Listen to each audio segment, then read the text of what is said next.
Gemma, please. Sure. Axel, can we circle back to the stadium question? Where are you at? I'm particularly interested. News came out over the weekend about horse racing operations ceasing at Hastings Park. Where are you at with the City of Vancouver on negotiations for building a soccer-specific stadium at Hastings Park? Yeah, I think as on the player side, we don't like to talk too much about things that are in the making or in discussions because I don't think it helps really. So unfortunately, I probably have to go back to what was always my holding statement. We work on plans and we spend a lot of time and effort into finding solutions with all potential stakeholders to find a long-term good setup and sustainable solution for this club in Vancouver. And part of that is obviously that we have to have conversations with important stakeholders like city and province and others.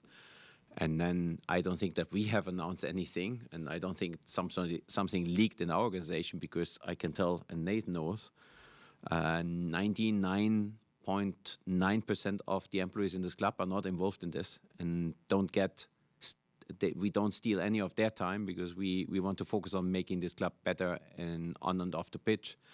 So said that everything you hear, and if it sounds positive, it might be right because we are working on it, but I also don't want to create wrong hopes.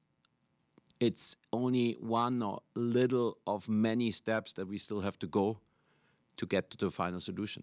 And then I have to say, luckily, our ownership is very committed to this process and is not running away, what I said from the first day, and they want to find a solution here. And so we have given us the time and all the success and making it the brightest nicest bride.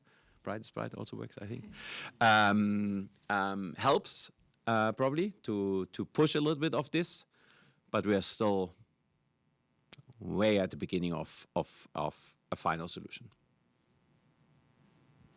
So if it helps, I think the leak came from the fact the mayor was drinking with supporters down in Miami, so that's pretty much where that came from. Looking at next year then, not the new stadium, the current stadium, I got a chance to ask Chris May this morning what the latest was in that, and it was a very non-informative answer, just that it's close, but they have to think what's best for them.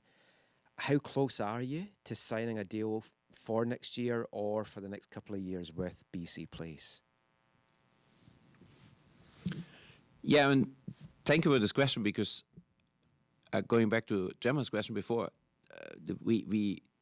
this is actually even only a next step because we need first to focus on the first step, and the first step is the next year and the next years, because I think even in the best case scenario, it will take some time until we could play somewhere else, and so we are focusing on optimizing our situation in BC Place and working with Chris May, his team, and Pavko on doing this. And next year will be extra challenging because there's a World Cup and our schedule is extra challenging, and it will be extra challenging already in whatever scenario. So we are also working through this.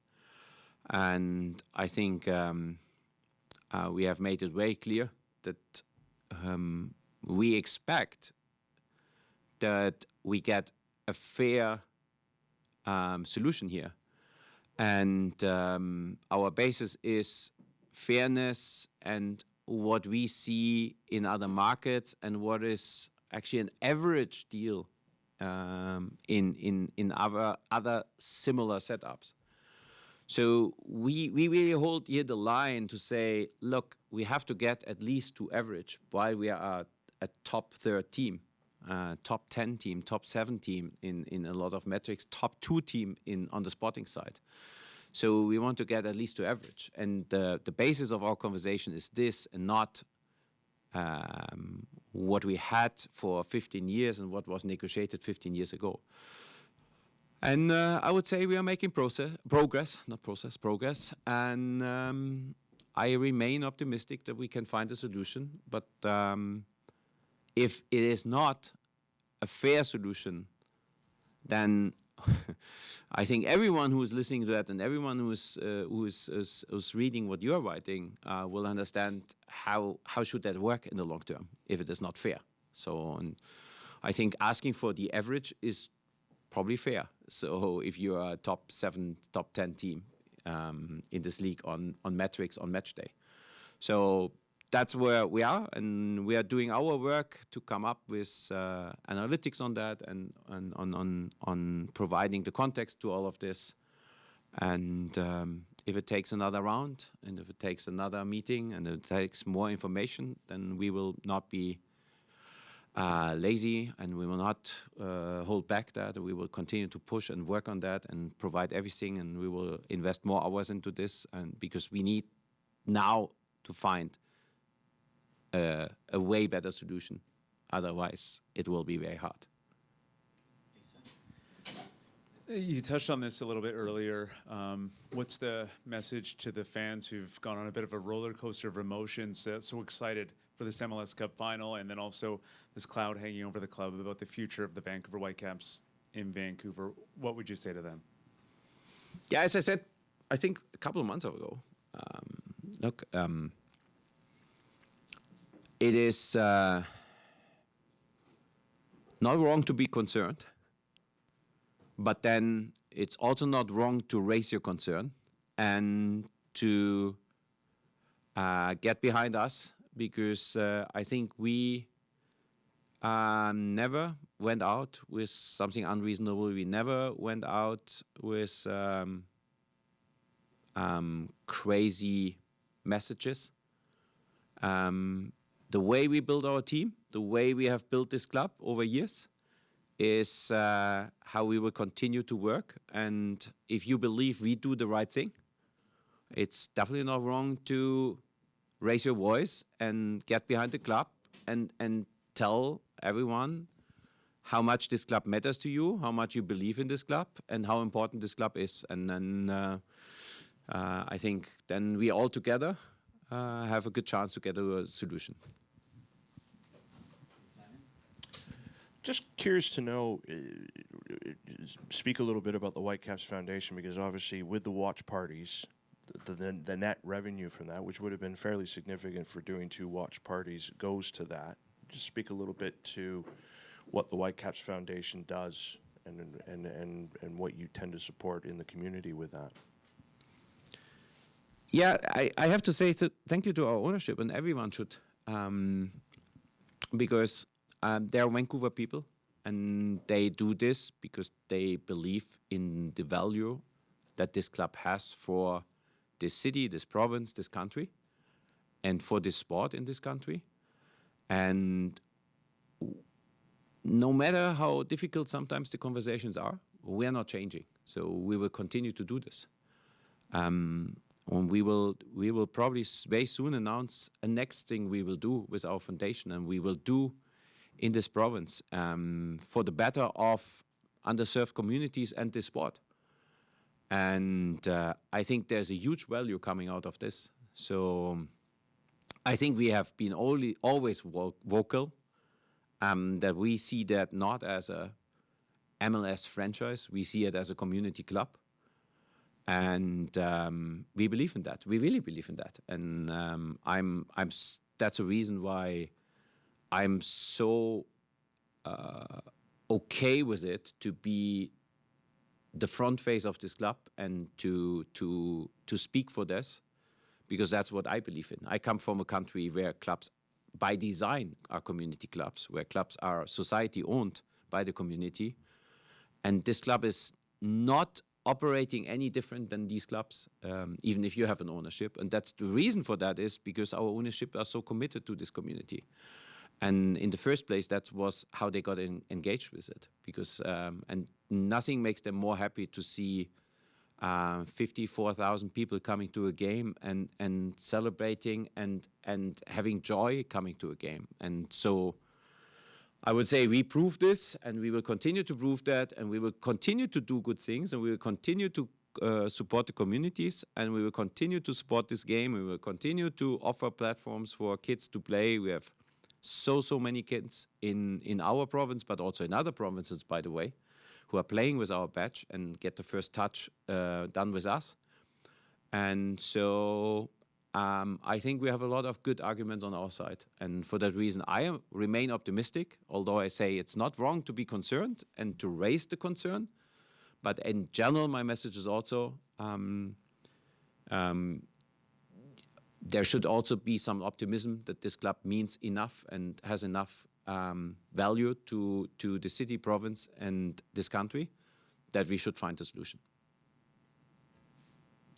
Yeah, I just wanted to know what kind of expectation certainly soccer fans in the city here would have in terms of your involvement as sort of partnering with the upcoming World Cup, things you might be doing there, and if you'll be providing input or feedback in regards to, say, the grass that goes in to BC Place and how, after the tournament, in a legacy mode, could there be potentially, or in terms of advice you could pass on to PAVCO and to all concerned about what should happen with that very surface after the fact? And I'm not saying in the stadium, but as a solution somewhere in the community. Yeah, you know, it's a little bit of a two-part thing for us. On the one side, the World Cup actually also is a little bit of a problem for us because we get locked out of the stadium for a long time. Our schedule is impacted by that. But on the other side, and that's who we are, we believe in the general benefit you get from the World Cup. The general benefit this game will get from the World Cup, the general benefit this city and province will get from the World Cup. So we are supporting this on every single level, and we are heard as advisors, we are consultant, we get consulted, and we are not really a direct active part because it's the World Cup committee, hosting city. We are not owning the stadium, obviously, so we are part of conversations, we are giving input, we are supporting, we are working on some things around the World Cup that we will do on the technical side, again, mainly on the real side that really matters, the soccer side. And yes, part of the conversation with PAVCO is also all of those things you mentioned. And we will do this in the best interest of the game and the best interest of the city. And then it's also a little bit of the part of the conversations we have to get recognized for that on the other side and to find solutions for this club then also. Okay, last question. Just very briefly, I was very shocked when I first heard that the Whitecaps might move somewhere else because Vancouver Whitecaps have to stay in Vancouver. And I also saw that there's 6 places that want to offer for the Whitecaps. And can you address this a little bit briefly? Yeah, and as I said before, so nothing has changed. We always use the alphabet and say, for us, option A, B, all the way to X and Y is to make that a solution to keep the club here. And I have said before, of course, we cannot, there's no way how we can stop maybe other interested markets calling us or calling the league or calling Goldman, who is working with us on that, and say, look, this sounds like a great thing, and is there a chance we can get it? But that's obviously option set, and we haven't. And if I say we focus on option A to X and Y, we're not focusing on this solution. As I said before, you can trust us, and people should believe us, and people should get behind us to find one of the other solutions. And we have not lost our passion and our belief and our optimism that one of these options will work at the end. And as long as that's happening, and as long as this is doable, we don't have to discuss option Z.